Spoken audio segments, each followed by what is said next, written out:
월 100만원씩 10년. 내가 실제로 넣은 돈은 1억 2천만 원입니다.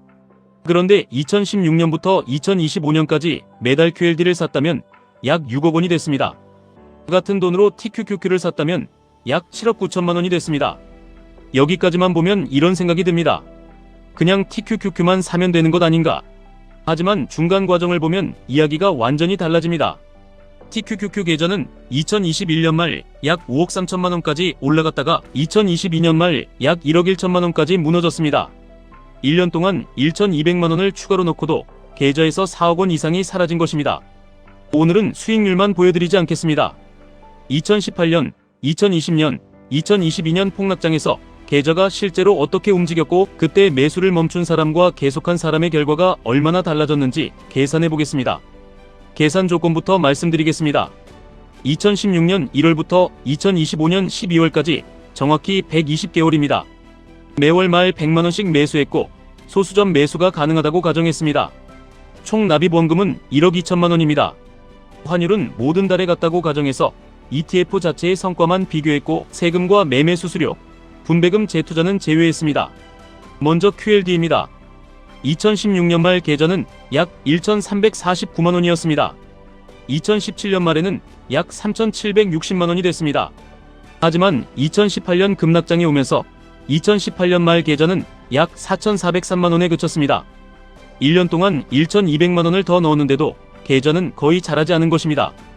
2019년 말에는 약 9,536만 원, 2020년 말에는 약 1억 9,909만 원, 2021년 말에는 약 3억 2,240만 원까지 올라갔습니다. 그리고 2022년 말 약 1억 3,576만 원으로 추락합니다. 1년 동안 1,200만 원을 더 넣었지만 계좌는 약 1억 8,600만 원 줄었습니다. 그런데 2023년 말에는 약 3억 1,056만 원, 2024년 말에는 약 4억 5,628만 원, 2025년 말에는 약 6억 818만 원까지 회복했습니다. 이번에는 TQQQ입니다. 2016년 말 약 1,420만 원, 2017년 말 약 4,709만 원, 2018년 말 약 4,604만 원입니다. 2018년 한 해 동안 1,200만 원을 더 넣었는데도 전년도보다 계좌가 약 100만 원 줄었습니다. 2019년 말에는 약 1억 2,464만 원, 2020년 말에는 약 2억 8,409만 원, 2021년 말에는 약 5억 3,472만 원까지 올라갑니다. 하지만 2022년 말에는 약 1억 1,875만 원으로 내려갑니다. 1년간 1,200만 원을 추가로 투자했는데도 계좌에서 약 4억 1,600만 원이 사라졌습니다. 이 숫자를 실제로 보면서 계속 매수할 수 있었을까요? 하지만 투자를 중단하지 않았다면 2023년 말 약 3억 6,614만 원, 2024년 말 약 5억 8,588만 원, 2025년 말 약 7억 9,642만 원이 됩니다.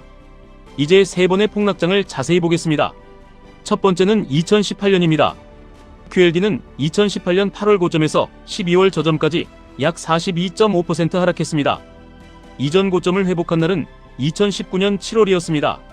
TQQQ는 같은 기간 약 58.1% 하락했고 이전 고점을 회복한 것은 2019년 11월이었습니다. 당시 적립식 TQQQ 계좌는 2018년 8월 약 8,401만 원이었습니다. 그 뒤에도 매달 100만 원씩 총 400만 원을 더 넣었지만 12월 말 계좌는 약 4,604만 원까지 줄었습니다. 돈을 계속 넣는데 계좌는 오히려 거의 절반이 된 것입니다. 그런데 2018년 10월부터 12월까지 넣은 300만 원만 따로 떼어 계산하면 2025년 말 약 2,772만 원이 됩니다. 공포가 가장 컸던 석 달의 투자금이 약 9.2배로 성장한 것입니다. 두 번째는 2020년 코로나 폭락입니다. QLD는 2020년 2월 고점에서 3월 저점까지 약 51.7% 하락했습니다. TQQQ는 약 70% 하락했습니다. TQQQ 적립식 계좌는 2020년 2월 약 1억 1,181만 원이었습니다. 3월에 100만 원을 추가로 넣었지만 계좌는 약 7,086만 원으로 줄었습니다.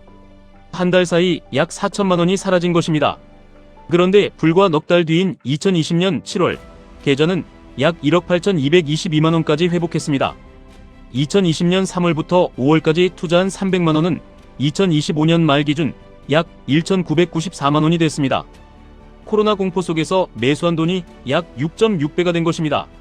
세 번째는 2022년입니다. 이 구간이 가장 잔인했습니다. QLD는 2021년 11월 고점에서 2022년 12월 저점까지 약 63.8% 하락했습니다. 이전 고점을 회복한 것은 2024년 6월이었습니다. TQQQ는 같은 기간 약 81.8% 하락했습니다. 이전 고점을 다시 회복한 것은 2024년 12월이었습니다.